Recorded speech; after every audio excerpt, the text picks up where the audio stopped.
क्या है लिखा है। तो हमने अभी तक पढ़ा था कि जो लेंचो होता है, ओले की बर्फबारी होती है और उसकी जो फसल है वो पूरे तरीके से नष्ट हो जाती है। तो क्योंकि किसान के लिए उसकी फसल ही उसके आय का एक जरिया होता है, वह एक पहाड़ी में रहता है, तो लेंचो बहुत उदास हो जाता है। उसे लगता है कि हमारी फसल बर्बाद हो गई है और यहाँ पे ऐसा कोई है भी नहीं जो हमारी सहायता कर सके। तो बहुत परेशान हो जाते हैं और उन्हें ऐसा लगता है कि इस वर्ष उन्हें भूखा रहना पड़ेगा। लेकिन तभी लेंचो कहता है कि परेशान मत हो, सब लोग कहते हैं कोई भूख से नहीं मरता, भगवान ही सब कुछ ठीक हो जाएगा। तब उसके आगे की कहानी यहाँ पे बताई जा रही है।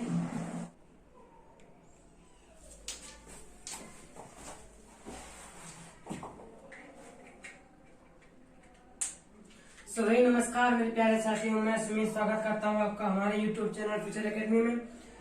तो दोस्तों, जैसा कि आपको पता है कि हम आपको प्रोज का first portion a letter to God पढ़ा रहे हैं।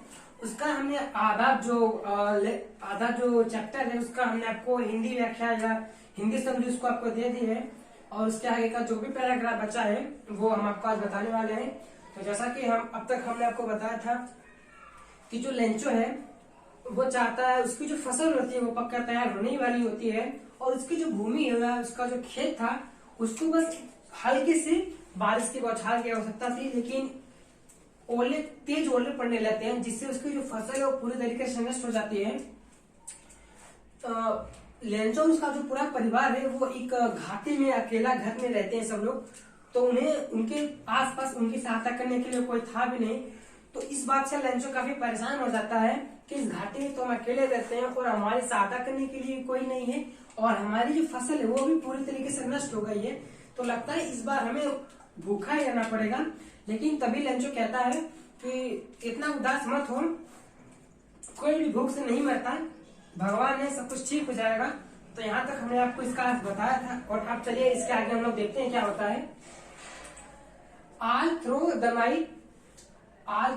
द नाइट मतलब उस पूरी रात Lencho thought only one of his hope. उस पूरी रात लेंचो थॉट मतलब सोचा, ओनली मतलब सिर्फ, वन मतलब एक, ऑफ हिज होप मतलब अपनी एकमात्र उम्मीद। लेंचो कहता है कि उस पूरी रात लेंचो ने अपनी सिर्फ एकमात्र उम्मीद द हेल्प ऑफ गॉड, भगवान की सहायता के बारे में सोचा। उस पूरी रात लेंचो ने अपनी सिर्फ एकमात्र उम्मीद भगवान की सहायता के बारे में सोचा। हुज आइज, अब यहाँ पे भगवान के बारे में बताया जा रहा है। हुज आइज, जिसकी आंखें एज हैव बीन इंस्ट्रक्टेड, सब कुछ जानती हैं या सब कुछ समझती हैं, सब पे टिकी हुई है, या भगवान की जो आंखें हैं वो सबको देख रही है, उनकी नजर जो है वो सब पे है, सब जगह है। सी एवरीथिंग, वो सब कुछ देख रही है। Even what is deep in one's conscious, ऐसा कहता है कि भगवान की आंखें जो कि सबको देख रही हैं, सब कुछ देख रही हैं, और यहाँ तक कि किसी के अंदर मन में या किसी के मन में या किसी के आत्मा में क्या चल रहा है भगवान वो भी जानते हैं। Lencho was an ox of man, जो लेंचो था वो एक मनुष्य के रूप में पशु था। जो लेंचो था वो था तो एक मनुष्य, लेकिन वो पशुओं की तरह बैलों की तरह काम करता था। Ox of man working like an animal in the field, जो लेंचो था वो था तो एक मनुष्य, एक आदमी था, लेकिन वह खेत में पशुओं की तरह या बैलों की तरह दिन भर काम करता रहता था। बट स्टिल, लेकिन फिर भी, ही न्यू, वह जानता था, हाउ टू राइट मतलब लिखना। यद्यपि जो लेंचो था वह दिन भर खेत में बैलों की तरह काम करता था, लेकिन फिर भी वह लिखना पढ़ना जानता था। द फॉलोइंग संडे लिखा यहाँ पे, the following Sunday. The following Sunday का होता है आने वाला संडे, जब अगला रविवार आया, एट ब्रेक ऑफ डे, सुबह ही began to wrote a letter, उसने एक पत्र लिखना शुरू किया। ही began to wrote a letter, उसने एक पत्र लिखना शुरू किया, विच मतलब जिसे, he himself could carry to town, जिसे वह स्वयं कस्बे तक ले जाएगा, एंड प्लेस और डालेगा, इन द मेल पत्र पेटी में। लेंचो ने अगले संडे को सुबह एक पत्र लिखना शुरू किया, जिसे वह स्वयं कस्बे तक ले जाएगा, और उसे जो पत्र पेटिका होती है जिसमें पत्र डाला जाता है उसमें डालेगा, in the mail it was nothing, यह कुछ भी नहीं था, लेस देन, कम की अपेक्षा कम, अ लेटर टू गॉड, यह भगवान को लिखे गए एक पत्र से कम कुछ भी नहीं था। अर्थात जो लेंचो ने लिखा था वो भगवान को लिखे गए एक पत्र से कम कुछ भी नहीं था।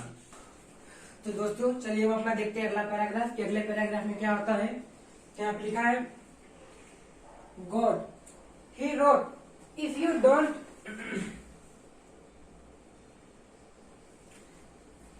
God he wrote, if you don't help me, my family and I will go hungry this year। Lencho कहता है God, हे भगवान, उसने लिखा है हे भगवान, if you don't help me, यदि आप मेरी सहायता नहीं करते हैं, my family मेरा परिवार, and I और मैं will go hungry this year, इस वर्ष हम लोग भूखे रह जाएंगे। लेंचो लिखता है हे भगवान, यदि आपने हम लोगों की सहायता नहीं की तो मैं और मेरा परिवार इस वर्ष भूखा रह जाएगा। आई नीड 100 पीसोस, मुझे 100 पीसोस की आवश्यकता है, इन ऑर्डर टू, ताकि सो माई फील्ड अगेन, ताकि मैं अपने खेत को फिर से बो सकूं, एंड और to live until the crops come, to live मतलब जीने के लिए, अंटिल जब तक, द क्रॉप फसल कम तैयार नहीं हो जाती।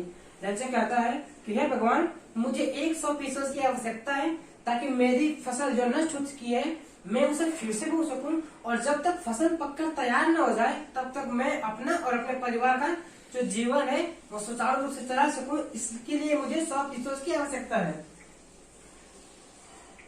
फिर अगेन क्रॉप कम्स बिकॉज, क्योंकि द हेल स्टॉर्म, लेंचो कहता है क्योंकि हेल स्टॉर्म, ऐसा मतलब लेंचो ऐसा कहते हुए चुप हो जाता है। ही रोट, उसने लिखा टू गॉड। जब हम लोग किसी को चिट्ठी या पत्र लिखते हैं तो उसके लिए हम लोग लिखते हैं ना, मतलब किसे देना है ये तो पता होना चाहिए कि जो लेटर है या जो लेटर चिट्ठी देनी है वो किसको देनी है। तो लिफाफे लिखा जाता है, मतलब जिसको देना है उसका नाम लिखा जाता है। तो क्योंकि लेंचो ने ये जो पत्र है या जो लेटर था वो भगवान को लिखा था, तो इसीलिए उसने लिखा ही रोट टू गॉड, भगवान को। उसने लिखा भगवान को ऑन द इनवेलप, जो इनवेलप होता है, जो इनवेलप होता है इसका अर्थ होता है लिफाफा। क्या होता है इसका मतलब? लिफाफा। लेंचो ने जो पत्र लिखा था उसके लिफाफे पे लिखा भगवान को। पुट द लेटर इनसाइड, जो लेटर था उसने लिफाफे पे लिखा भगवान को, और उस लिफाफे में जो पत्र उसने लिखा था उसे डाल दिया। एंड स्टिल ट्रबल, लेकिन पत्र लिखने और उस लिफाफे में डालने के बावजूद भी जो लेंचो था वो थोड़ा परेशान था। क्या परेशान था? वेंट टू टाउन, पत्र लिखने के बावजूद भी लेंचो जो था वो परेशान था, और वो परेशान होकर वेंट टू टाउन, कस्बे में गया, और वो परेशान होता ही कस्बे में चला गया। एट द पोस्ट ऑफिस, डाकघर पे पहुंचने के बाद ही प्लेस्ड अ स्टैम्प, उसने एक स्टैम्प लिया। स्टैम्प का दोस्तों जो अर्थ होता है, इसका अर्थ होता है मुहर। स्टैम्प का अर्थ होता है मुहर। जब वो पोस्ट ऑफिस पहुंच गया, जब वो डाकघर पे पहुंच गया तो उसने एक मुहर ली ऑन द, और उसे जो स्टैम्प किया ऑन द लेटर, उसे पत्र पे स्टैम्प किया। उसने जो लेंचो ने जो पत्र लिखा था उसने एक मुहर ली और उस पत्र पे लगाया। And drop into the mail box, और उसे जो पत्र पीटी होती है उसी में डाल दिया। चलिए एक बार फिर से इस पैराग्राफ को देख लेते हैं। गॉड ही रोट, दोस्तों ये जो सेंटेंस है पूरा यहां से लेके ये पूरा है, ये पूरा will go hungry this year, ये पूरा यहाँ पे ये पूरा डायरेक्ट नरेशन में है, और डायरेक्ट नरेशन में सेंटेंस दो प्रकार से लिखा जाता है। ये जो रिपोर्टिंग वर्ब है उसको बीच में करके दोनों तरफ रिपोर्टेड स्पीच लिखा गया है।